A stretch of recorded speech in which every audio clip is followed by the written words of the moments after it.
Hello everyone, my name is Gayatri Pandyan, course ID 830-628-075044-001, and I'm pursuing my Bachelor's of Psychology.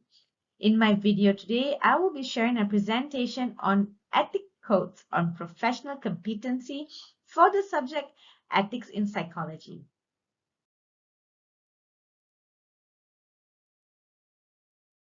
First, let us understand what is professional competency. Competency has been defined as the knowledge and skills and attitudes, values, and judgments needed to perform the work of a psychologist. Psychologists are held a high standard of professional competency given the sensitive nature of their work and potential of high state impact. It is important because problems in professional competency not only impacts direct service to the client, but it impacts the public perception in the field of psychology.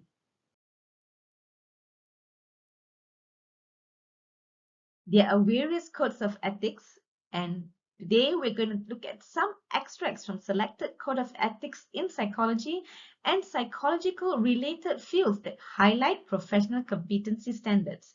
For the purpose of this presentation, I will be reviewing three different code of ethics. The first one is APA, American Psychological Association.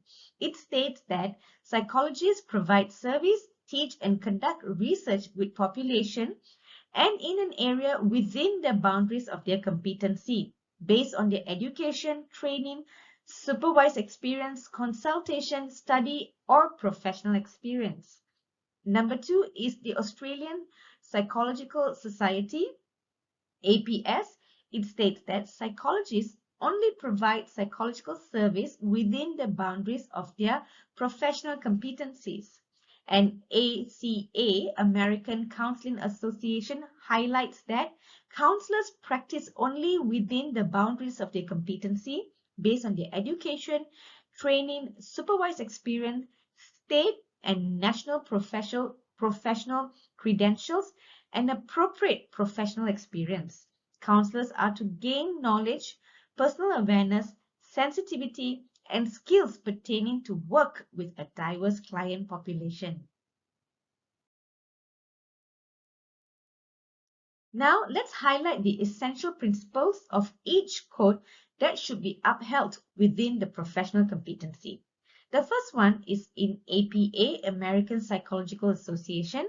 The essential principle that highlights professional competency is Principle D, justice. It states that psychologists exercise reasonable judgment and take precaution to ensure that their potential bias, the boundaries of their competency, and the limitations of their expertise do not lead nor condone unjust practices.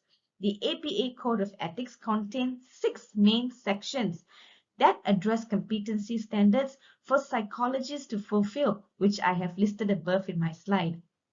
One example I would like to look at today is Standard 2.01 Boundaries of Competency, in which psychologists are encouraged to practice within their area of competency. For instance, if a psychologist in a private practice has spent maybe her early career days working primarily with adults with severe persistent of mental illness, let's say, she decides to shift to working with child custody cases. Now, this could potentially mean working outside of her area of competency. Therefore, this psychologist, would definitely need to receive training and supervision and consultation prior to engaging in such professional activities. Next, let's review Australian Psychological Society, APS. The essential principle according to APS that should be upheld is Principle B, propriety, which states psychologists practice within the limits of their competency and know and understand their legal, professional, and ethical standards where applicable, and organizational rules that regulate psychological service they provide. Ethical standards that are covered under APS that should be fulfilled by every psychologist has been listed above in my slide. Let's just look at an example today based on the code B.1.3, which describes psychologists should maintain appropriate level of professional competency. Psychologists seek professional supervision or consultation as required. Let's just take an example. Assume a psychologist is trained in providing family therapy, but she finds herself in a dilemma where a patient of hers disclosed a significant crime during one of her therapy sessions. The psychologist also understands there is a potential harm from this crime that was done. In this situation, the psychologist must seek professional supervision or consultation because this is not her area of specialization. The last code we will review is American Counseling Association, ACA. The essential principle according to ACA that should be upheld is Section C, Professional Responsibility. It states counselors aspire to open, be honest, and accurate communication in dealing with the public and other professionals. Ethical standards that are covered under ACA that should be fulfilled are listed above in my slide. Let's take a look at one example based on code C.2.F, continuing education, where it states counselors recognize the need for continuing education of current specific scientific education and professional information in their field of activity. For example, as theories and therapies evolve, counselors must stay abreast of the latest research practices and the new way of thinking. For example, today, many psychologists are applying various therapies such as play therapy to cater to specific disorders among children.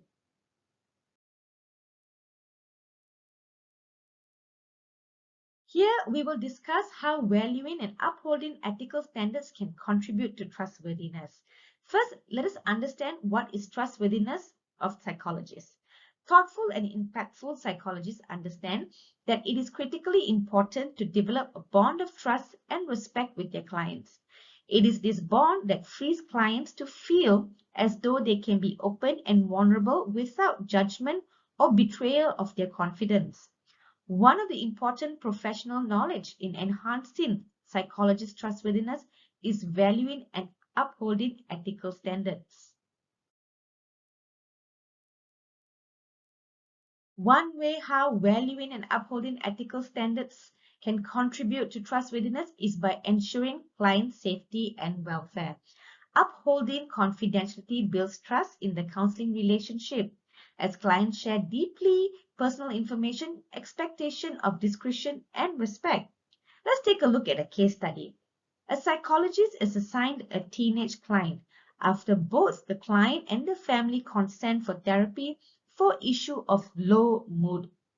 After the first session together, it is apparent that the client has been withholding information about her mental health from her family, and she is showing symptoms of typical mild clinical depression. The psychologist knows that the client is a high-performing student which is about to enter a prestigious school, and that the client has very high hopes of the future.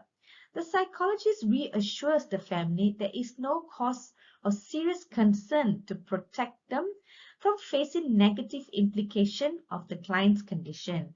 From here, we can see how the psychologist applied ethical standards of beneficence and non-maleficence to build trust with the client to ensure the client's well-being is taken care of. Another way of valuing and upholding ethical standards can contribute to trustworthiness is by enhancing confidentiality and privacy. Clients need to feel safe that their shared information will remain private, fostering an environment conducive to personal growth and healing. However, there are expectations to confidentiality, such as when there is a risk of harm to the client or to others.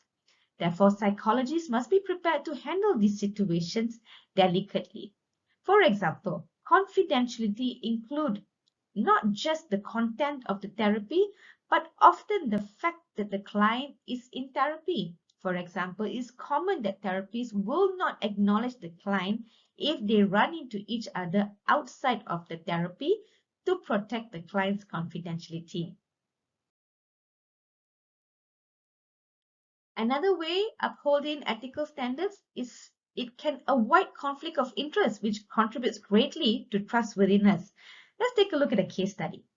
A school psychologist sees two students who are experiencing stress regarding their final exams. The first is a high achieving and a popular student who is very likable, whereas the second is a student with a history of poor attendance and engagement of education, but the psychologist is closely related to this student. The psychologist agrees that counseling is appropriate for these students, and the psychologist recommend both the first and second students to attend counseling. This clearly shows how the psychologist exercise conflict of interest code in the decision, which will boost trustworthiness of the psychologist. Now, let us discuss how valuing and upholding ethical standards can contribute to effectiveness of a psychologist.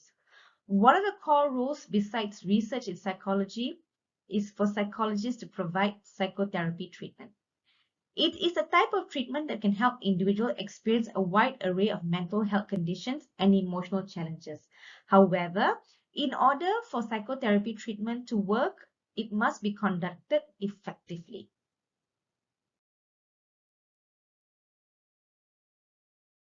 Now, let us see how valuing and upholding ethical standards can contribute to effectiveness.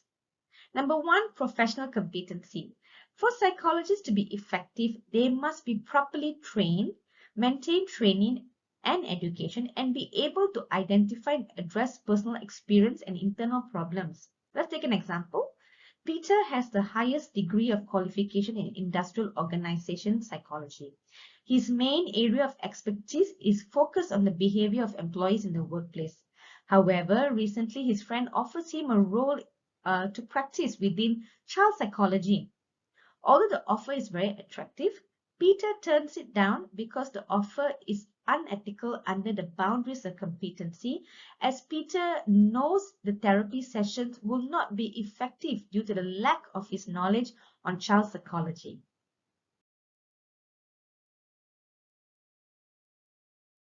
Another way is cooperation with other professionals.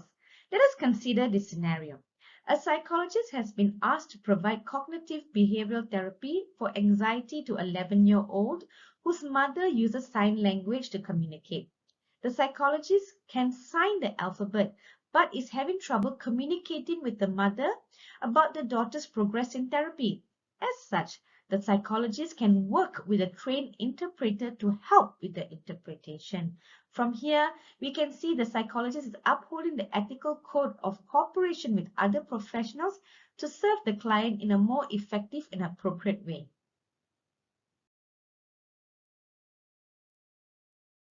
Let's look at the last point, refrain from engaging in multiple relationships. For example, when a psychologist does not accept the client who is their friend or family member is considered a dual relationship is how the psychologist is upholding the ethical standards of refrain from multiple relationships. Because when the client and the therapist are friends, it may inadvertently begin to discuss mental health issues outside the office, and this would lead to ineffectiveness of the psychologist and the whole therapy session. With that, we have come to the end of my presentation, and I would like to conclude by saying ethics in psychology is a much more nuanced and deep topic. It is nearly impossible to observe all of them all the time. However, psychologists must make an honest attempt to observe them, especially the mandatory ethics. Following the codes of ethics require a lot of awareness and commitment to the discipline. Therefore, through understanding and implementation of these principles enable psychologists and researchers to establish good judgment and decorum in the discipline. With that, thank you so much for watching and have a good day ahead.